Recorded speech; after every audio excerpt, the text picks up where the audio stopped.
Everybody, doing a video here. I'm kind of trying to get more into this and do this a little more often than I have been doing it, and kind of looking over at the camera here and looking at the screen kind of in the middle. So I'm certainly not a photography expert or a video expert, never claimed to be.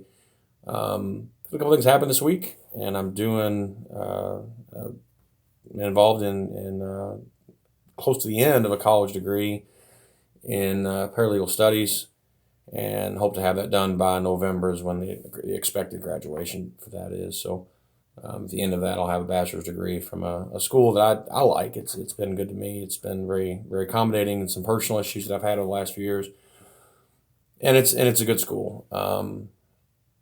So have a professor this term that taking a class. It's called probation and parole, and I've taken that class, and it was a real life class. So it'd be a shame if I were to fail that class. I'm not going to, but it's kind of like speaking English and failing English class. Kind of makes no sense.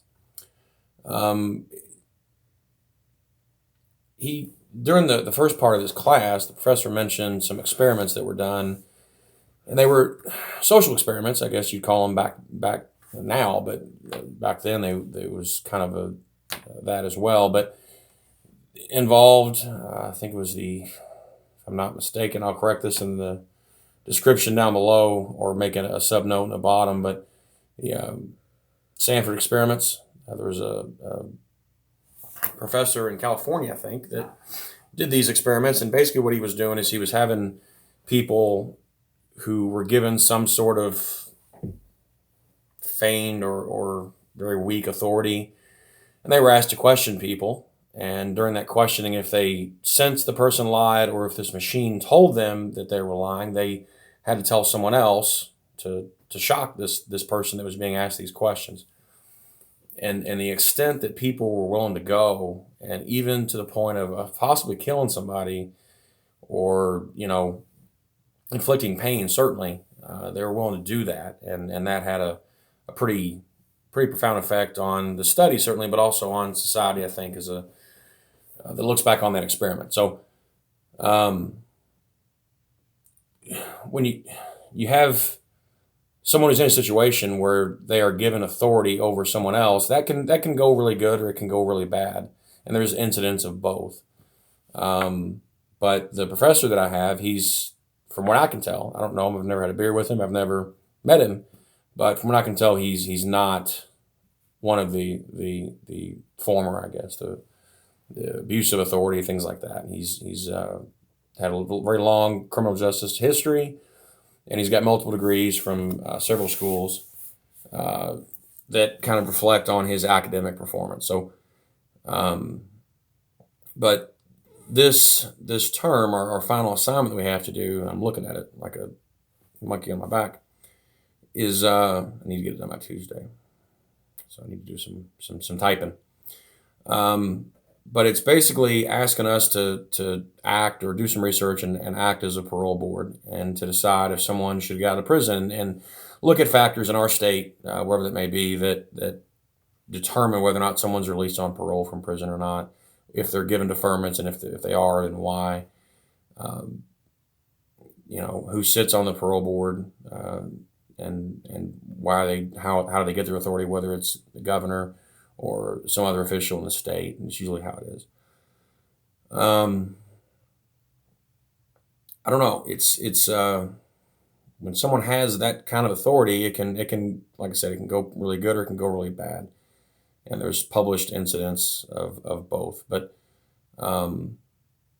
this week I also had a chance to do the presentation that is on this channel, that I've presented in person a few places, and sent the video and associated links to numerous agencies. But had a chance to do that for several people over at a college over in Southern Indiana, just across the river from where I live at, and it was a very good experience. And I've been invited back, and I will do that. I will do that anywhere, anytime, any place, any agency, anybody that wants to hear,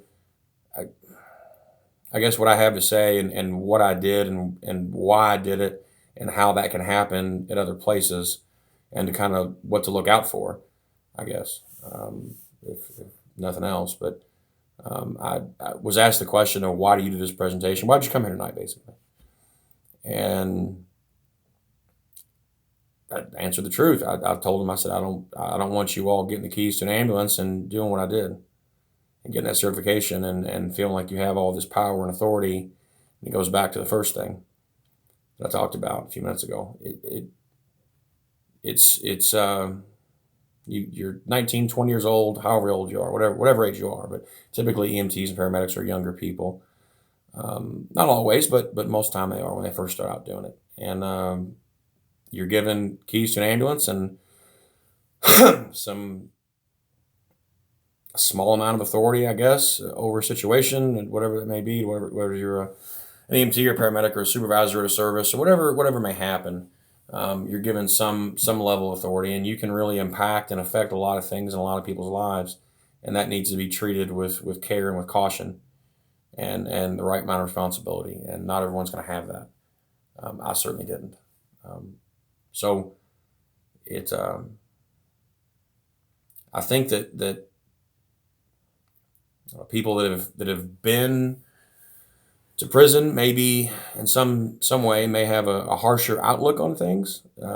It's not I don't know, it's not like a Stockholm syndrome sort of a thing. It's not like you become like your captor. It's not that, people think that they're a guard, or that they're the state or something like that. But when you've made mistakes, this is from my experience, I'm not speaking for everybody by any stretch, but when you made mistakes, you can look back at your mistakes, hopefully at a certain point, and you can realize, hey, right here is where I screwed up.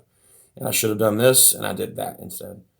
And you can look at someone else and say, you're doing this, and when I got in trouble, I was doing this, and you shouldn't be doing this. You should be doing that. So, yeah, I do tend to think maybe that I'm a bit, try to give people the benefit of the doubt, but I really generally don't trust people. Tend to look both ways before I cross a one-way street. I don't trust people.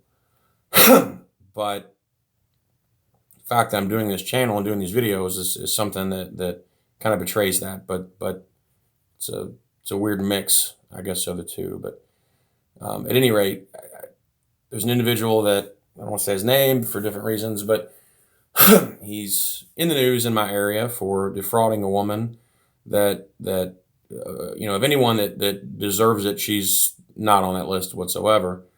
And now it looks like he may be facing some level of justice that the system has for him. And hopefully that follows through and carries, and he gets whatever he deserves that the court decides, whatever that may look like. But at any rate, he allegedly defrauded some lady and took some money from her and promised to do some work and didn't do it, and cheated her out of a significant amount of money. Any money that you take from someone is significant, but this is a significant amount of money to even the average person. So, do I hate the guy? I don't. He's a criminal. I mean, it's what it is. I don't personally have a feeling or an attachment to this guy individually, but I do feel like the system needs to do what it's going to do and go through the process. It went through the process on me. And granted, the situations are a lot different, but justice is justice. That's what we expect and put into our society and build into it. Is that you do something, this happens. It needs to be consistent. And that doesn't always happen for different reasons, whether the person has money. You look at different political people, or their children or whatever, that may have a habit or may drive drunk one day and kill some girl in Massachusetts, wherever. But the system is different for everybody, and that really shouldn't be the case. But that's, a lot of people are finding out that's the way it is, especially if you're poor, if you're black, if you're other minorities. The system isn't always the same, but I think it should be. It should strive to be. And that, I guess, is the ultimate goal for any legal system, or any system of justice, is to be the same, to be fair, to be equitable, and to be honest. And then that really gets lost a lot of times, I feel like.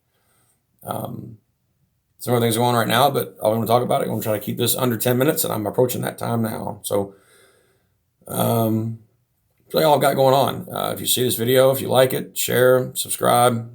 You have any comments, leave them down below, and I will respond personally. You'll get a personal message from me, for whatever that's worth. So, thanks. Be careful. Take care of everybody, and be safe.